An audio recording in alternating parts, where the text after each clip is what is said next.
what so proudly we hailed at the twilight's last gleaming, whose broad stripes and bright stars through the perilous fight o'er the ramparts we watched were so gallantly streaming, and the rockets' red glare, the bombs bursting in air, gave proof through the night that our flag was still there.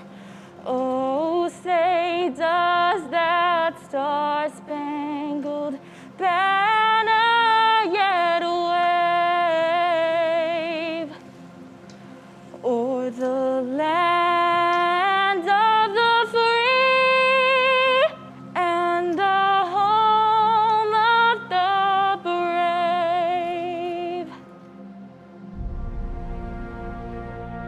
Good afternoon, and welcome to Northeastern University's annual Veterans Day ceremony. 2020 has definitely been a year for the record books. Not only was this a presidential election year, but we also managed to squeeze in a pandemic, what some would say has been the most important civil rights activism since the 60s, and so much more. While there was no way to be prepared for this year, I believe that veterans, more than most, were trained to handle this year. I want to take a few moments and tell you about my story, how I got here. I was raised just south of Houston, Texas. When I was 18, I thought I knew how the world worked. So I graduated high school and entered the workforce. I took a job to get by until I could move on to something better. I was eventually offered a promotion. That was when I realized I had been there too long. With no other job prospects, I enlisted in the Air Force to avoid the haze of a career that was really just a job. I could state 1,000 reasons why I wanted to be an airman, rather than a Marine or a soldier. But the best reason was, unlike the other branches, the Air Force has a regionally certified college that allows us to earn college credits for our Air Force training. So I chose the Air Force because I knew that while I was serving, I also would be working towards a college degree. Once I got to my first base, Hill Air Force Base in Utah, I realized how close I already was to my associate's degree. I talked to my education office, and they told me all I really needed to do was pick a bachelor's degree, find a school, and take classes. I love serving my country and wanted to continue to make it better. So the choice was obvious: learn about our political and governmental systems and work to fix them. I chose to pursue my degree in political science because of that. I spent weeks researching schools, but was skeptical about a lot of the online degrees. Then, I found the College of Professional Studies here at Northeastern. Northeastern stood out because the university was responsive to my needs. Coming back home from Kuwait, I had 6 months left on my Air Force contract and needed to finish up my bachelor's degree. I transferred from CPS to the College of Social Science and Humanities in the spring. And over the summer, I was accepted into the +1 program to pursue my master's degree in public administration. I wouldn't have been able to do this at many other universities, and for that, I am grateful. I'm also grateful to the Student Veterans Organization here on campus. I am also beyond grateful for the Dulce Center staff. My life changed after joining the Air Force. If it weren't for the Air Force and Northeastern, I wouldn't be pursuing the highest degree anyone in my family has ever pursued. And I wouldn't be on track to get my 3rd college degree. So to those who don't know who I am a Texan, I am an airman, I am a veteran, and I will soon be a Northeastern alum. I know every veteran out there also has a story to tell and wears many hats as well. To all of you, I say thank you. To those who served before me, thank you for paving the way for me. To those of you who served with me, thank you for supporting me through my military career. To those of you who are serving or will soon be serving, thank you for taking up the cause. So much has changed since we gathered here to celebrate Veterans Day 1 year ago. Life is different for everyone in this country and around the world. We've sacrificed birthdays, weddings, funerals, and graduations. Voices on TV and radio remind us on a daily basis just how unprecedented it all is. Well, here's a bit of good news. Unprecedented is where service members and veterans thrive. For all the differences that may exist between each branch of the U.S. military, we share at least one common mantra when faced with a challenge: adapt and overcome. We're taught that no plan survives first contact with the enemy.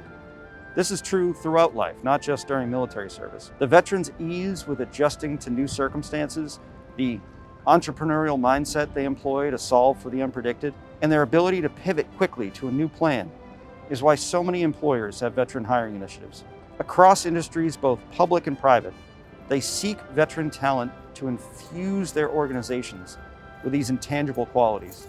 While the challenges facing our nation today are unique in our lifetime, the perspective of history leaves me optimistic. In 2017, Congress passed the Forever GI Bill, which eliminated any expiration dates on these hard-earned benefits. Likewise, Northeastern continues to do its part by investing in the Patriot Scholar and Yellow Ribbon programs. And we bring that commitment with us as the university expands into new regions. For over a century, we've seen firsthand how empowering veterans through higher education unlocks their potential and greatly benefits our community and our nation. To our student veterans, yes, the future is unclear. Despite everything happening right now, though, you give me hope. I know each of you, in your own way, will step up to the trials that await us. Your actions, your resilience, and your example will lift up our society and carry us forward. This is what the veterans before you've done when faced with unprecedented challenges. They obtained their education. They went to work. They made things better for their families, neighbors, and communities. I have no doubt you'll do the same. No matter what the future holds, Northeastern University and the Dolce Center for the Advancement of Veterans and Service Members remain committed to your journey of lifelong learning. And as always, we thank you for making the choice to serve our nation. Happy Veterans Day. We honor our veterans because those are the people who have served and protect before us, and those who have given themselves and sacrificed for our great country. And for a cadet especially, it inspires us to keep going. It reminds us why we do what we do every single day, and inspires us to push and to strive for excellence and greatness. For me personally, being part of the Army demonstrates dedication to our country and serving a greater purpose to helping the men and women who are fighting for me and my personal rights and freedom. Through Northeastern and Army ROTC, I think it's something amazing to be able to do while in university, while you're growing up and seeing everything that's going on in the world. It really shapes us. And I would not be who I am today without Northeastern and Army ROTC. It definitely does make me proud. It gives me a sense of pride walking around in this uniform, around Northeastern, around Boston, everybody thanking me on the streets. It definitely gives me a sense of purpose. Thank you to Northeastern, its partners, and all of those watching today for coming together to honor the veterans who have served our country.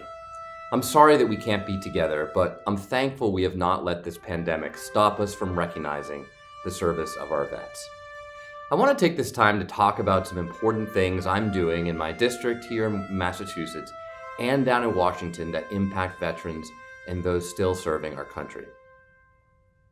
Many of us know that suicide is now the 10th leading cause of death in America, and it kills an average of 17 veterans every single day. But as each of us watching right now knows, these aren't just statistics.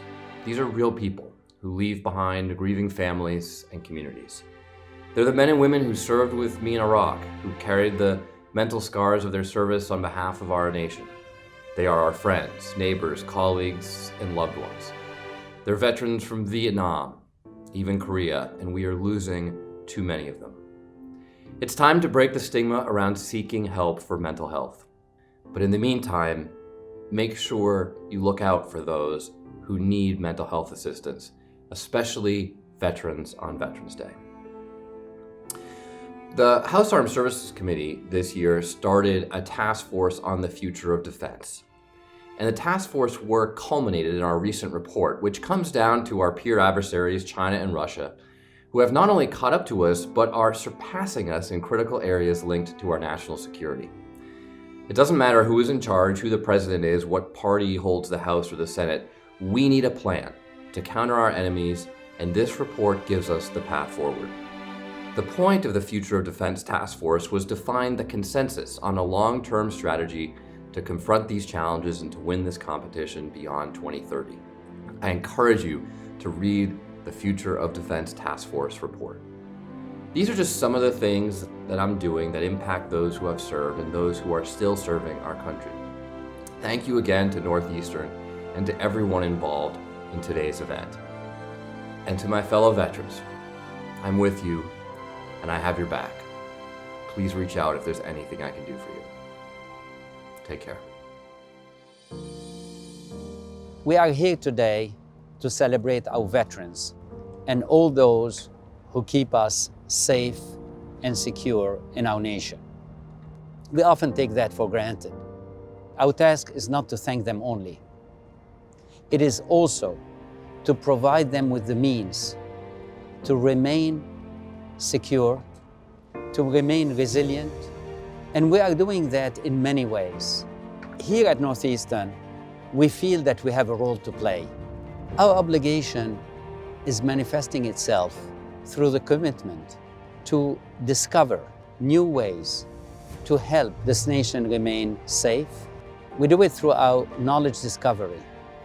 We didn't shun away from focusing on security research. We didn't shun away from working with the armed forces. We have a full campus in Burlington, Mass, focusing on security research. The purpose of this research is to improve the capability of those who are keeping us secure all over the world. We also have a vibrant ROTC program. Since its inception, this program has educated leaders who are serving us well and who served us very well, and we are thanking them today and celebrating their lives and their achievements. The ROTC program started in 1951 and never stopped. As a matter of fact, by certain count, it may very well be the largest ROTC program in New England, and we are proud of that. I also would like to thank Andy McCarthy and all those involved with the Dolce Veterans Center. You are pioneers, not only at Northeastern, but throughout academia. And I would like to thank Carl Samara, representing the Student Veterans Organization. We welcome you, we embrace you. You are leading us today and you lead us in the future. I stand behind a memorial that owes you, veterans. It is here because of Neil Finnegan. I would like to thank Congressman Moulton for being with us today. Thank you for all you do on the Armed Services Committee. Congressman, you're always welcome here at Northeastern. Thank you all for being with us today, and thank you for recognizing our veterans, our troops, and thank you for all your contributions to this endeavor.